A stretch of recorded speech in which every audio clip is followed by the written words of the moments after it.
ನೀವು ಬೈರ್ಮಂಗ್ಲಕ್ಕೆ ಬರ್ರಿ ಅಂತಂದರೆ ಬೈರ್ಮಂಗ್ಲ ನಾವು ಬರ್ತೀವಪ್ಪ ಏನು ಮಾಡ್ತಾರೆ ಬೈರ್ಮಂಗ್ಲದಲ್ಲಿ ಏನು ಹೊಡೆದಾಕ್ಬಿಡ್ತಾರೆ ನಮ್ಮನ್ನ. ಒಬ್ಬ ಸೀನಿಯರ್ ಲೀಡ್ರಿಗೆ ಇರ್ತಕ್ಕಂಥ ಒಂದು ಮಿನಿಮಮ್ ಕಾಮನ್ ಸೆನ್ಸ್ ಇರಬೇಕಲ್ಲ. ನಿಮ್ಮಪ್ಪ ನಿಮ್ಮ ತಂದೆ ದೇವೇಗೌಡರು ನಿಮ್ಮ ಅಣ್ಣ ರೇವಣ್ಣ ನೀನು ಇಲ್ಲೇ ಕರ್ನಾಟಕದಲ್ಲಿ ಇದ್ಬಿಡು ಬಿಡ್ದಿಲ್ಲ ಇದ್ಬಿಡು ಅಂತ ಹೇಳಿ ಕಳ್ಸೋರೇನೋ ಅಂತ. ಇವ್ರು ನನ್ನ ಐಡಿಯಾ ನಾನು ಯಾವ ರಾಜ್ಯಕ್ಕೆ ಹೋಗಿ ನೋಡಲೇ ಇಲ್ಲಪ್ಪ. ಇವರು ಅವ್ರ ಉದ್ದೇಶ ಏನೋ ಡಿ ಕೆ ಶಿವಕುಮಾರ್ ಮುಖ್ಯಮಂತ್ರಿ ಆಗ್ಬಿಟ್ಟ, ನಮ್ಮ ಕಮ್ಯುನಿಟಿಯಲ್ಲಿ ಒಬ್ಬ ಪ್ರಬಲ ನಾಯಕ ಆಗಿ ಬೆಳಿತಾವನೆ, ಅವ್ನಿಗೇನಾದರೂ ಮಾಡಿ ನಾನು ಅಡಚಣೆ ಮಾಡಬೇಕು. ಒಬ್ಬ ಕೇಂದ್ರ ಮಂತ್ರಿ ಬೆಳಿಗ್ಗೆ ಇಲ್ಲೇ ಕೂತಿರ್ತಾರಲ್ರಿ, ಅವ್ರು ಜೆ ಪಿ ಭವನ ಆಫೀಸು ಬಿಟ್ರೆ ಬಿಡದಿ ಮನೆ ಬಿಟ್ರೆ ಜೆ ಪಿ ಭವನ ಆಫೀಸು. ಒಬ್ಬ ಮೆಚ್ಯೂರ್ಡ್ ನಾಯಕರಿಗಿರ್ತಕ್ಕಂಥ ಸಾಮಾನ್ಯ ಕನಿಷ್ಠ ಜ್ಞಾನನೂ ಕೂಡ ನಮ್ಮ ಕುಮಾರಣ್ಣ ಅವ್ರಿಗಿಲ್ಲ. ಕಾರಣ ನಾನು ಯಾತಕ್ಕೆ ಈ ಮಾತನ್ನು ಹೇಳ್ತೀನಿ ಅಂದರೆ, ಅಲ್ಲಿ ನಾಳೆ ನಾವು ಬರ್ತೀವಿ ಅಂದ್ಕೊಳ್ಳಿ, ಡಿ ಕೆ ಶಿವಕುಮಾರ್ ಅವರೇ ಬರ್ತಾರೆ, ಅಲ್ಲಿ ಲಕ್ಷಾಂತರ ಜನ ಸೇರ್ತಾರೆ, ನಾಳೆ ಇವ್ರ ಕಡೆಯಿಂದನೂ ಒಂದಷ್ಟು ಜನ ಬರ್ತಾರೆ. ನಾಳೆ ಎರಡು ಕಾರ್ಯಕರ್ತರ ಮಧ್ಯೆ ಮಾರಾಮಾರಿ ನಡೆದ್ರೆ ಇದು ಏನಾಗಿದೆ ಅಂದರೆ, ಇದು ರೈತರದ್ದು ಬಿಟ್ಬಿಟ್ರು. ಈಗ ರೈತರ ಇಶ್ಯೂ ಇಲ್ಲ, ಈಗ ಅಲ್ಲಿ ರೈತರು ಹೋರಾಟ ಮಾಡ್ತಾ ಇರ್ತಕ್ಕಂಥದ್ದು ದಿಕ್ಕು ಹೋಯ್ತು. ಈಗ ಪೊಲಿಟಿಕಲ್ ಇಶ್ಯೂ ತೊಗೊಂಡ್ಬಿಟ್ಟವ್ರೆ. ಪೊಲಿಟಿಕಲ್ ಇಶ್ಯೂ ಅಂದಾಗ ನ್ಯಾಚುರಲಿ ನಮ್ಮ ಪಾರ್ಟಿಯವರು ಸೇರ್ತಾರೆ. ಈಗ ಡಿ ಕೆ ಶಿವಕುಮಾರ್ ಅವರು ಬರ್ತಾರೆ, ನಮ್ಮ ಕಾರ್ಯಕರ್ತರು ಲಕ್ಷಾಂತರ ಜನ ಬರ್ತಾರೆ, ಅವ್ರ ಕಾರ್ಯಕರ್ತರು ಬರ್ತಾರೆ. ನಾಳೆ ಹೊಡೆದಾಡಾಗ ಜವಾಬ್ದಾರಿ ಯಾರು? ಒಬ್ಬ ಸೀನಿಯರ್ ಲೀಡ್ರಿಗೆ ಇರ್ತಕ್ಕಂಥ ಒಂದು ಮಿನಿಮಮ್ ಕಾಮನ್ ಸೆನ್ಸ್ ಇರಬೇಕಲ್ಲ. ನಾಳೆ ಹೊಡೆದಾಡ್ಬಿಟ್ರೆ ಏನಾಗ್ತದೆ ಗೊತ್ತಾ? ಲಾಂಡ್ ಆರ್ಡರ್ ಆಗೋಯ್ತು, ಇವ್ರು ಲ್ಯಾಂಡ್ ಆರ್ಡರ್ ಕಂಟ್ರೋಲ್ ಮಾಡೋಕ್ಕಾಗಲ್ಲ ಅಂತೇಳಿ ನಮ್ಮ ತಲೆಗೆ ತತ್ತಾರೆ. ಇದನ್ನು ಮಾಡಬೇಕು ಅನ್ನೋ ಉದ್ದೇಶದಿಂದ ಕುಮಾರಸ್ವಾಮಿ ಅವ್ರನ್ನ ಕರೆದಿರೋದು ಅಲ್ಲಿಗೆ. ನಿಮಗೇನು ಸತ್ಯಾಸತ್ಯತೆ ಜನಕ್ಕೆ ಗೊತ್ತಾಗಬೇಕು, ಅಷ್ಟೇ ಬೇಕಾಗಿರೋದು. ಬನ್ನಿ ನಿಮ್ಮ ಮೀಡಿಯಾಗೆ ಹೋಗೋಣ, ನಿಮ್ಮ ಮೀಡಿಯಾ ಮುಂದೆ ಕೂತ್ಕೊಂಡು ಚರ್ಚೆ ಮಾಡೋಣ, ಅವರು ಬರಲಿ, ನಾವು ಇಟ್ಕೊಂಡು ಅಂಕಿಅಂಶ ಇಟ್ಕೊಂಬತ್ತೀವಿ. ಆಯಿತು. ನಾನು ಒಂದೇ ಪ್ರಶ್ನೆ ಕೇಳ್ತೀನಿ ಕುಮಾರಸ್ವಾಮಿ ಅವ್ರನ್ನ, ನಿಖಿಲ್ ಕುಮಾರಸ್ವಾಮಿ ಅವ್ರನ್ನ. ಇಲ್ಲಿ ನಾವು ಎಲ್ಲ ಕಡೆ ನಡೀತಾ ಇದೆಯಲ್ಲ, 7,200 ಎಕರೆ ಅಕ್ವೈರ್ ಮಾಡಿರೋದು ಸರ್ಕಾರ, ಅದು ಹಿಂದಿನ ಸರ್ಕಾರ ಇರ್ಬೋದು, ಈ ಸರ್ಕಾರ ಇರ್ಬೋದು. ನೀವು ಎಲ್ಲೂ ಹೋಗದೆ ಬರೀ ಬಿಡದಿಗೆ ಯಾಕೆ ಬಂದಿದ್ದೀರಾ 3-4 ಸರಿ? ನಿಮ್ಮ ಹೋರಾಟ ಸರ್ಜಾಪುರಕ್ಕೆ ಹೋಗಿದ್ದೀರಾ ನೀವು ಹೋರಾಟ ಮಾಡೋಕ್ಕೆ? ಸರ್ಜಾಪುರಕ್ಕೆ ಹೋಗಿ ನೀವು ಹೋರಾಟ ಮಾಡಿದರೆ ನಾವು ಒಪ್ಕೋತಿದ್ದೋ. ಸರ್ಜಾಪುರಕ್ಕೆ ಹೋಯ್ತಾ ಇಲ್ಲ ನೀವು?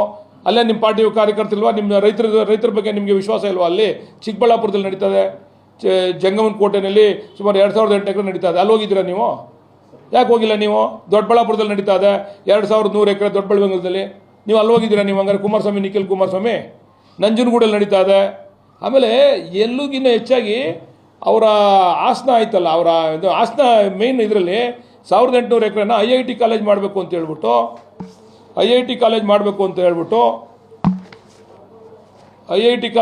ಅಂತ ಅಂದ್ಬಿಟ್ಟು ಅದನ್ನು ಅಕ್ವೈರ್ ಮಾಡಿಬಿಟ್ಟವ್ರು. IIT ಕಾಲೇಜ್ ಇನ್ನೂ ಮಂಜೂರಾಗಿಲ್ಲ ಕೇಂದ್ರದಿಂದ. ಅದು ಮಂಜೂರಾಯ್ತದೆ ಇಲ್ವೋ ಗೊತ್ತಿಲ್ಲ. ಆ ರೈತರು ನಮ್ಗೆ ಜಮೀನು ಬಿಟ್ಕೊಡಿ ಅಂತ ಇವತ್ತವರೆಗೂ ಹೋರಾಟ ಮಾಡ್ತಾವ್ರೆ. ನಿಮ್ಮಪ್ಪ ನಿಮ್ಮ ತಂದೆ ದೇವೇಗೌಡರು ನಿಮ್ಮ ಅಣ್ಣ ರೇವಣ್ಣ, ತಮ್ಮನ ಅಣ್ಣನಪ್ಪ, ಅಣ್ಣ ಇರಬೇಕು, ಅಣ್ಣ ರೇವಣ್ಣ ಇಬ್ಬರು ಅಕ್ವೈರ್ ಮಾಡಿ, ಇಲ್ಲ ನಾನು ಮಾಡೇಬೇಕು ಅಂತೀರ. ಅದು ರೈತರಲ್ವ ಅವರು? ಇವಾಗ ಅಲ್ಲಿ ಬಿಡಿಸ್ರಿ ಹೋರಾಟ ಮಾಡಿ. ಅದನ್ನು ಬಿಟ್ಬಿಟ್ಟು ಡಿ ಕೆ ಶಿವಕುಮಾರ್ ಅವ್ರು ಮುಖ್ಯಮಂತ್ರಿ ಆಗ್ಬಿಟ್ಟವ್ರೆ, ಇವ್ರಿಗೇನಾದರೂ ಮಾಡಿ ನಾವು ಕಪ್ಪು ಮಸಿ ಬೆಳಿಬೇಕು ಅವ್ರಿಗೆ ಅಂತ ಅಂದ್ಬಿಟ್ಟು ಬೆಳಿಗ್ಗೆ ಇದ್ದರೆ ನೀವು ಆಮೇಲೆ ಹೋರಾಟ ಮಾಡಿ ರೈತರು ಕರ್ಕೊಂಡು ನಾವು ಸ್ವಾಗತ ಬಯಸ್ತೀವಿ. ನೀವು ಮೈಸೂರಿಂದ ಜನ ಕರ್ಸೋದು, ಮಂಡ್ಯದಿಂದ ಆಮೇಲೆ ಪೇಮೆಂಟ್ ಮಾಡೋರೆ ಜನಗಳಿಗೆ. ಅಲ್ಲಿ ಹೊರಗಡೆಯಿಂದ ಬಂದವರಲ್ಲ, ಆರೋಳಿಯಿಂದ ಜನ ಬಂದವ್ರೆ, ಅವ್ರಿಗೆ ಪೇಮೆಂಟ್ ಮಾಡೋರೆ. ಪೇಮೆಂಟ್ ಮಾಡಿ ಕರ್ಕೊಂಡ್ಬಂದು ಹೋರಾಟ ಮಾಡೋಂಥದ್ದು ಹೋರಾಟ ಅಂತಾರೆ. ಅದನ್ನು ಹೋರಾಟ ಅಂದರೆ ಸ್ವಯಂ ಪ್ರೇರಿತರಾಗಿ ಬಂದವರು ಅಲ್ಲಿ ಹೋರಾಟ ಮಾಡ್ತಾವ್ರೆ ರೈತರುಗಳು.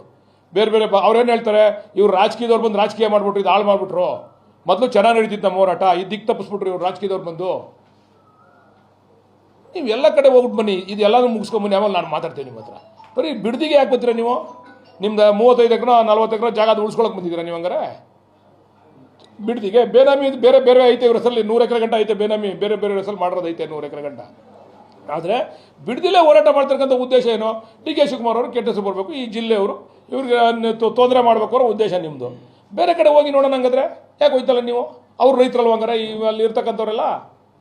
ಇದು ನಮ್ಮ ಮೂಲಭೂತವಾದಂಥ ಪ್ರಶ್ನೆ. ಅದಕ್ಕೆ ನಾವು ಹೇಳೋದು, ನಾವು ಇನ್ನು ಮುಂದೆ ಕುಮಾರಸ್ವಾಮಿ ಅವರು ಮಾಜಿ ಮುಖ್ಯಮಂತ್ರಿಗಳು, 2 ಸರಿ ಮುಖ್ಯಮಂತ್ರಿ ಆಗವ್ರೆ, ಕೇಂದ್ರ ಮಂತ್ರಿ ಆಗವ್ರೆ. ನನಗೆ ಗೊತ್ತಾಯ್ತಿಲ್ಲ ನರೇಂದ್ರ ಮೋದಿ ಅವ್ರು ಏನಾದರೂ ನೀನು ಇಲ್ಲೇ ಕರ್ನಾಟಕದಲ್ಲಿ ಇದ್ಬಿಡು ಬಿಡ್ದಿಲ್ಲ ಇದ್ಬಿಡು ಅಂತ ಹೇಳಿ ಕಳ್ಸೋರೇನೋ ಅಂತ. ಇವ್ರು ನನ್ನ ಐಡಿಯಾ ನಾನು ಯಾವ ರಾಜ್ಯಕ್ಕೆ ಹೋಗಿ ನೋಡಲೇ ಇಲ್ಲಪ್ಪ. ಇವರು ಅವ್ರ ಇಲಾಖೆ ಬಗ್ಗೆ ಎಲ್ಲೂ ಕೂಡ ಮೀಟಿಂಗ್ ಮಾಡಿದ್ದು ನೋಡಲಿಲ್ಲ, ಎಲ್ಲೂ ಚರ್ಚೆ ಮಾಡಿದ್ದು ನೋಡಲಿಲ್ಲ. ಇವರು ಕೇಂದ್ರ ಮಂತ್ರಿಯಾಗಿ ಬೆಳಿಗ್ಗೆ ಎದ್ರೆ ಬಂದು ಇಲ್ಲೇ ಇರ್ತಾರೆ. ಅವ್ರ ಉದ್ದೇಶ ಏನೋ? ಡಿ ಕೆ ಶಿವಕುಮಾರ್ ಮುಖ್ಯಮಂತ್ರಿ ಆಗ್ಬಿಟ್ಟ, ನಮ್ಮ ಕಮ್ಯುನಿಟಿಯಲ್ಲಿ ಒಬ್ಬ ಪ್ರಬಲ ನಾಯಕ ಆಗಿ ಬೆಳಿತಾವನೆ, ಅವ್ನಿಗೇನಾದರೂ ಮಾಡಿ ನಾನು ಅಡಚಣೆ ಮಾಡಬೇಕು, ಅವನ ಮುಖಕ್ಕೆ ಕಪ್ಪು ಮಸಿ ಬಳಿಬೇಕು, ಅದು ಉದ್ದೇಶ. ಒಬ್ಬ ಕೇಂದ್ರ ಮಂತ್ರಿ ಬೆಳಿಗ್ಗೆ ಎದ್ರೆ ಇಲ್ಲೇ ಕೂತಿರ್ತಾರಲ್ರಿ, ಅವ್ರು ಜೆ ಪಿ ಭವನ ಆಫೀಸು ಬಿಟ್ರೆ ಬಿಡದಿ ಮನೆ ಬಿಟ್ರೆ ಜೆ ಪಿ ಭವನ ಆಫೀಸು. ಕೇಂದ್ರ ಮಂತ್ರಿ ಸ್ವಾಮಿ ನೀವು. ಈ ರಾಜ್ಯದ ಜ್ವಲಂತ ಸಮಸ್ಯೆಗಳಿದ್ದಾವೆ. ಮೇಕೆದಾಟು ಯೋಜನೆ, ಅದಕ್ಕೆ ಅದನ್ನು ಮುಕ್ತಿ ಕೊಡಿಸಿ. ಅಲ್ಲಿ ಇದರಲ್ಲಿ ಎಲ್ಲಿ ಗೋವಾ ಮತ್ತು ನಮ್ಮ ಕರ್ನಾಟಕದ ಮಧ್ಯೆ ನಡೀತಾ ಇದೆಯಲ್ಲ ಮಹದಾಯಿ, ಅದಕ್ಕೆ ಮುಕ್ತಿ ಕೊಡಿಸಿ. ಇಂಥವೆಲ್ಲ ಬಿಟ್ಬಿಟ್ಟು ನೀವು ಬಂದಿಲ್ಲಿ ಕೂತ್ಕೊಂಡು ನಾನು ಹೋರಾಟ ಮಾಡ್ತೀನಿ ಅಂತ ಜನಗಳನ್ನ ಕಾಸು ಕೊಟ್ಬಿಟ್ಟು ಜನ ಸೇರಿಸ್ಕೊಂಡು ನೀವು ಗಾಡಿಗಳು ಮಾಡ್ಕೊಂಡು ಗಾಡಿಗಳನ್ನ ರಿಲೀಸ್ ಮಾಡ್ತೀವಿ. ಈಗ ಯಾವ್ಯಾವ ಬಸ್ ಎಲ್ಲಿಂದ ಬಂದವೆ ಅಂತ ಆಯ್ತಾ ಅದು ರಿಲೀಸ್ ಮಾಡ್ತೀವಿ. ಬಸ್ಗಳು ಮಾಡ್ಕೊಂಡು ಜನ ಕರ್ಕೊಬೋತಾರೆ ಅಂತ ಯಾರಾದ್ರೂ. ನೀವು ಲೋಕಲ್ ಸ್ಥಳೀಯವಾದಂಥ ರೈತರನ್ನ ಇಟ್ಕೊಂಡು ನೀವು ಹೋರಾಟ ಮಾಡಿ ನೋಡಿ ಎಷ್ಟು ವ್ಯಾನ್ಗಳು ತಂದಾರೆ ಗೊತ್ತಾ ಮಂಡ್ಯದಿಂದ. ಯಾರಾದರೂ ರೈತರು ಪಾಪ ರೈತ ಸಂಘದವ್ರು ಹೋರಾಟ ಮಾಡ್ತಾರೆ, ಅದು ಪ್ರಾಮಾಣಿಕವಾಗಿ ನಾವು ಒಪ್ಕೋತೀವಿ. ಸಂಘ ಸಂಸ್ಥೆಯವ್ರು ಹೋರಾಟ ಮಾಡ್ತಾರೆ, ಅದನ್ನು ತಂದು ಬಂದಿವರು ದಿಕ್ಕು ತಪ್ಪಿಸ್ಬಿಟ್ರು ಇದನ್ನು. ಈಗ ಅವ್ರು ಏನು ಮಾಡೋರೆ, ಪೊಲಿಟಿಕಲ್ ಇಶ್ಯೂ ಮಾಡೋಕೆ ಹೊಂಟವ್ರು ಇದನ್ನು. ಅಲ್ಲ, ಲೆಟ್ ದೆಮ್ ಡು ಅವ್ರು ಹೋರಾಟ ಅವ್ರು ಮಾಡಲಿ, ನಮ್ಮ ಹೋರಾಟ ನಾವು ಮಾಡ್ತೀವಿ.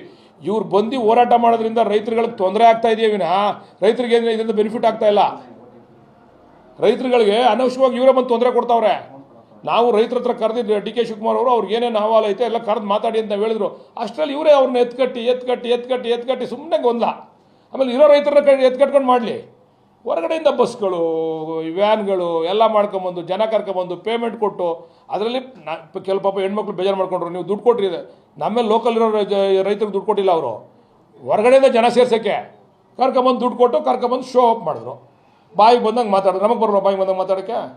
ನಾನು ಕುಮಾರಸ್ವಾಮಿ ಅವ್ರ ಬಗ್ಗೆ, ನಿಖಿಲ್ ಕುಮಾರಸ್ವಾಮಿ ಅವ್ರ ಬಗ್ಗೆ ಬಾಯಿಗೆ ಬಂದಂಗೆ ಮಾತಾಡಲ್ಲ ನಾನು. ನಮಗೂ ಮಾತಾಡೋಕ್ಕೆ ಬರ್ತದೆ, ಲ್ಯಾಂಗ್ವೇಜ್ ನಮಗೂ ಐತೆ. ಆದರೆ ನಾವು ಅದೆಲ್ಲ ಮಾತಾಡಲ್ಲ, ನಾವು ಗೌರವವಾಗಿ ಮಾಡ್ತೀವಿ. ಅದಕ್ಕೆ ನಾನು ಹೇಳ್ತಕ್ಕಂಥದ್ದು, ಹೋರಾಟ ಏನಿದ್ರು ನಿಮ್ಮ ಮಾಧ್ಯಮದವ್ರ ಮುಂದೆ ಇರಲಿ, ಮಾತುಕತೆ ಏನಿದ್ರು ನಿಮ್ಮ ಮಾಧ್ಯಮದವ್ರ ಮುಂದೆ ಇರಲಿ. ನಮ್ಮ ಉದ್ದೇಶ ಏನೋ ಜಗಳ ಅಲ್ಲ. ಸಾರ್ವಜನಿಕವಾಗಿ ಯಾರು ತಪ್ಪು ಮಾಡಿದ್ರು, ಯಾರಿಂದ ಇದಾಯಿತು, ಏನಾಯಿತು ಅನ್ನೋದು ತಿಳಿಸ್ಬೇಕದು. ಯಾಕೆ ಇಡೀ ರಾಜ್ಯಕ್ಕೆ ತಿಳಿಸ್ಬೇಕು ನಾವು. ರಾಜ್ಯದ ಜನಕ್ಕೆ ಗೊತ್ತಿಲ್ಲ ಇಲ್ಲಿ ಏನು ನಡೀತಾ ಇದೆ ಅಂತ. ಇವ್ರು ಹೋರಾಟ ಮಾಡಿರೋದೇ ಸತ್ಯ ಅನ್ಕೊಂಬಿಟ್ಟವ್ರೆ ಅವ್ರು ರಾಜ್ಯದ ಜನ.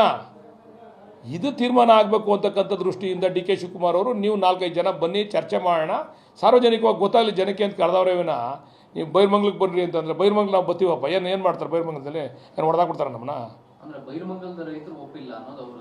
ಸರ್, ಒಪ್ಪಿಲ್ಲ ಅನ್ನೋದನ್ನ ತೀರ್ಮಾನ ಮಾಡ್ತೀವಲ್ಲ ಸರ್. ಈಗ ಎಷ್ಟು ಜನ ಒಪ್ಪವ್ರು ಏನು ಅಂತ ನಾವು ರಿಲೀಸ್ ಮಾಡ್ತೀವಲ್ಲ ಸರ್. ಈಗ ಕೆಂಪೈನಪಾಳ್ಯದಲ್ಲಿ 570 ಜನ ಇದ್ದರು. ಎಲ್ಲರೂ ಕೂಡ ಬಂದು 500 ಜನ ಹೆಚ್ಚು ಕಡಿಮೆ ಬಂದು ಒಪ್ಪಿಗೆ ಪತ್ರ ಕೊಟ್ಬಿಟ್ಟು ಹೋಗಿದ್ದಾರೆ. ಈಗ ಹಂಗಾರೆ ಅವ್ರು ರೈತರಲ್ವಾ? 570 ಜನದಲ್ಲಿ 500 ಜನ ಕೊಟ್ಟರೆ ಎಷ್ಟು % ಆಯಿತು?